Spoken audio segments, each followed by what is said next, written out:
هو اللي استضافني. هل ذكر الدكتور الرضواني في المسألة؟ نعم. هو نعم. الذي استضافني ثلاثة. الشيخ ربيع استضافني في داره من المغرب إلى العشاء ما شاء الله. وجلس معي سلة من طلاب العلم، ثم أمرهم بالانصراف وانفرد بي وقتا جزاه الله خير. نعم. شفى الله عافاه. آمين. ويعني نصر الله عز وجل به السنة. آمين. ونصره بها. نعم. والشيخ صالح السحيمي استضافني ليلا طويلا. والشيخ صالح الفقيه علي ناصر الفقيه. علي ناصر الفقيه. صحيح. نعم. اي نعم.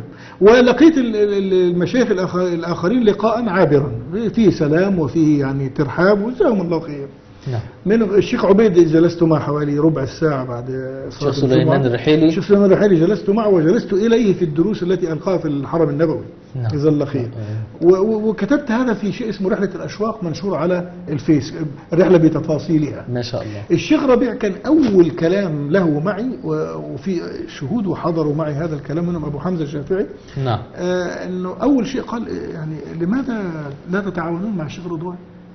وهو قالها بصيغه يعني العتاب، تحس فيها العتاب، يعني لماذا الى الان لم تتعاونوا مع الشيخ الرضوان؟ يوجه الكلام الى كل السلفيين في مصر في شخص فضيلتكم. انا كنت رايح له بخطاب من الشيخ حسن البنا، وفيه يعني المشايخ السلفيين ومجمل يعني نشاطهم ودعوتهم، فهو بدأ معي بالكلام بهذا. قلت لا والله احنا في بعض الامور ذكرتها له، وقلت له خلاص احنا نتعاون مع الشيخ رضوان نتمنى ذلك. وانا على فكره احنا نراقب قناه البصيره من زمن، وانا اراقبها من اول نشاتها، ولذا انا اعرف كل التفاصيل.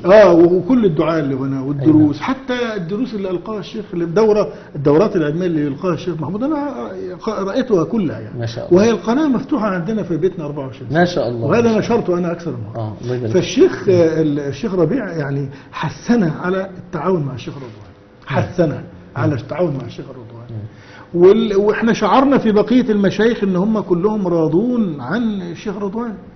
فالحمد لله رب العالمين. والشيخ رضوان على المنهج، ولكن يا اخوان الشيخ رضوان ليس معصوما، يخطئ ويصيب. يخطئ كل الناس هكذا. والرجل يقول اذا رايتم علي خطا تعالوا القناه حتى من غير الشيخ سيد صقر. لا الشيخ طلع على الهواء على طول يقول اللي عاوزه.